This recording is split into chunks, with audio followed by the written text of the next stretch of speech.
So I'll give you guys one more movie that's on the list that for me has been sort of an obsession lately. So the movie is King Richard, and this is definitely not a movie for littles. So if you have middle school or high school kids, they probably can handle the content. But this is a tough story in some ways.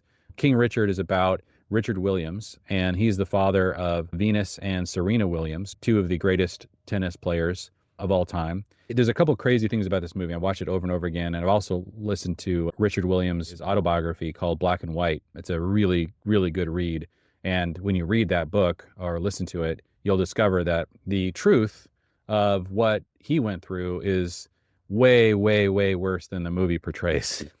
The movie, as difficult as it is to watch, is really revealing a tiny fraction of the kind of challenges that Richard Williams faced. But it's one of the most remarkable stories I've ever seen in my life because imagine this. So Richard Williams grew up incredibly poor in Louisiana. He moves to Compton in LA, one of the hardest places, just absolutely riddled with gangs.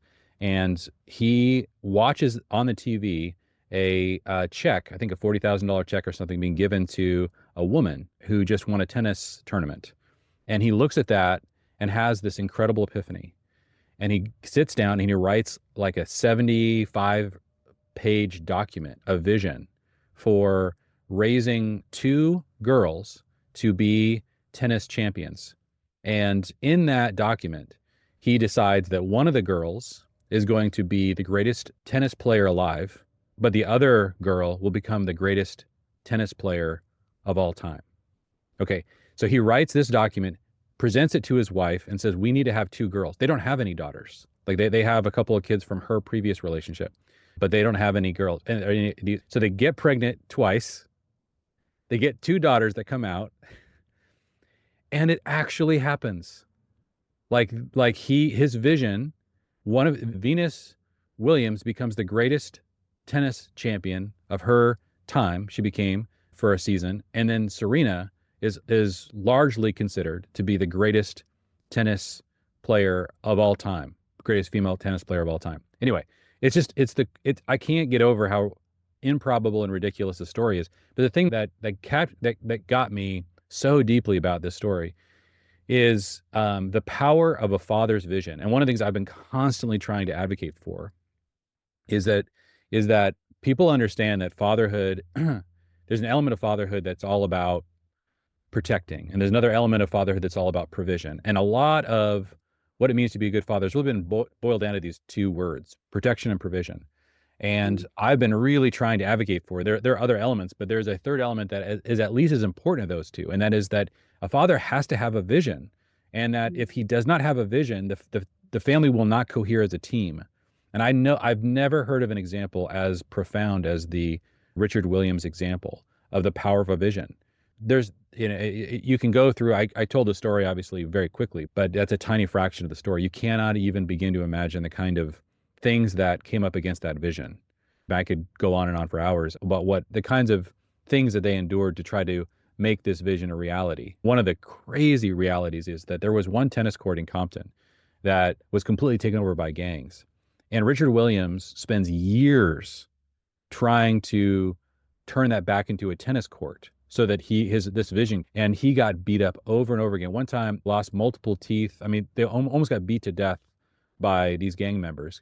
And they finally gave up because they beat him up so many times as he tried to recapture this tennis court that they started to become afraid of him because they couldn't understand how he was coming back.